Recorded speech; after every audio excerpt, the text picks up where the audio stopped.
Donte, slow start offensively for you guys. What do you think contributed to that, and how did you guys kind of turn it around and find a little bit of a rhythm?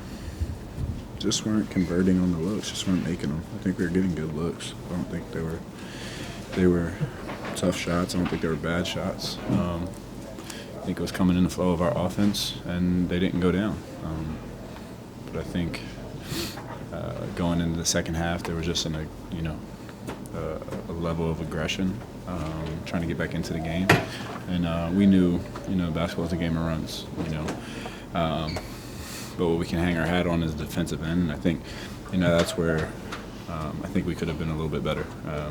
Make or miss shot's going to happen, but this team, is always going to defend.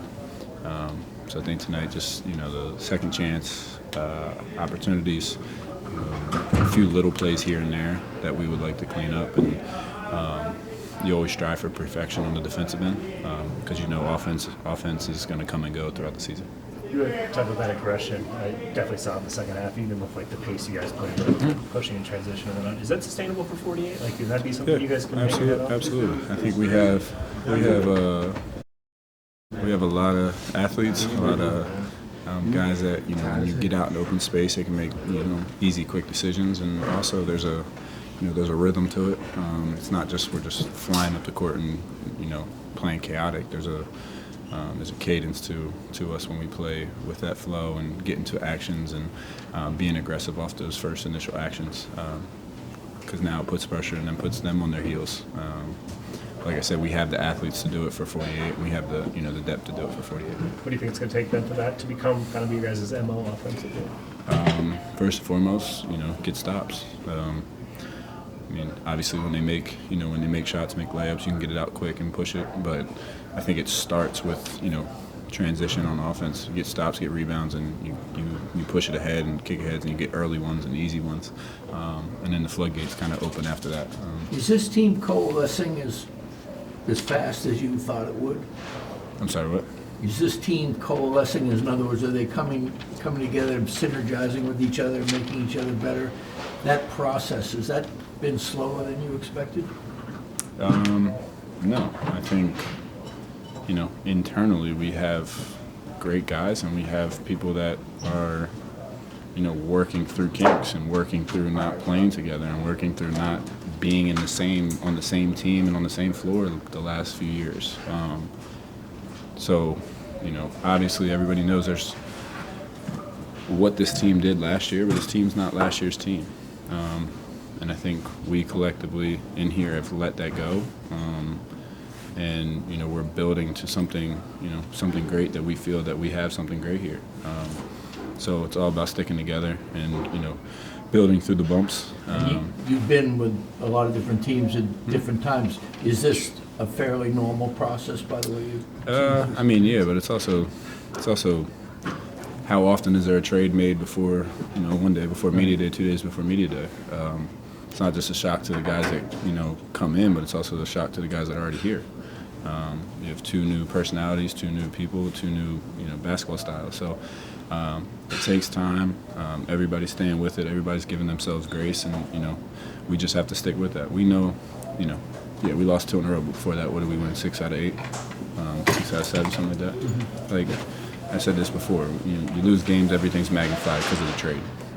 You win games, everybody is quiet, and everything's working. There's going to be ups and downs throughout the season, and we stick together, and we have a plan for what we want to do long term. What are some things that, whether it's your teammates or the coaching staff, had done for you to kind of help you in your rhythm? You kind of got rolling today a little bit. Like, what are the things outside of you that help you get into that rhythm? It's really not. The coaching staff do a great job of putting in actions and putting in different sets for us to play out of. I think it's more of not to go against what you're saying, but it's more of me. It's more of mindset, more of getting comfortable, more of being aggressive and being assertive. And when you have somebody as talented as Ant in your corner and hyping you up every single chance, like you have to hone that in, and you have to build off of that, because it's not that's not normal. to have a superstar of the team really embrace you as a person, as a player. So you just take that and you run with it, and you know, as you get more comfortable, things just start to take off. Talked about the rhythm that can be generated kind of from pushing the tempo. How do you guys get that in the half court? Because this is like even the shooting struggle some guys have had does kind of be rhythm related. How do you guys establish that rhythm where everybody kind of feels like in sync and that synergy in offense that generally does lead to shot making? You know, just when we give ourselves up for one another.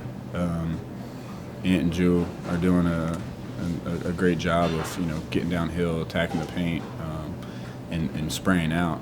I think, you know, everybody else just moving around, less standing around, more of, you know, giving yourself up, cutting, sometimes setting a random screen somewhere off ball just to get the defense moving, to give these guys more space so they're not sitting at boxes and elbows, so they can get downhill, they can be aggressive, and they can kick out and get everybody.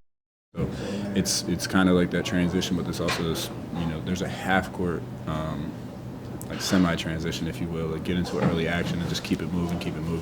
And I think for the most part, like, we did that really well tonight. Just shots were not falling in the first half, and I think we tightened up. It just wasn't enough. Does it have to be kind of intentional to start pushing into like multiple actions within the same possession? I think there's a balance between the two. You can't take away from how good these guys are at what they do. You know, they are who they are for a reason.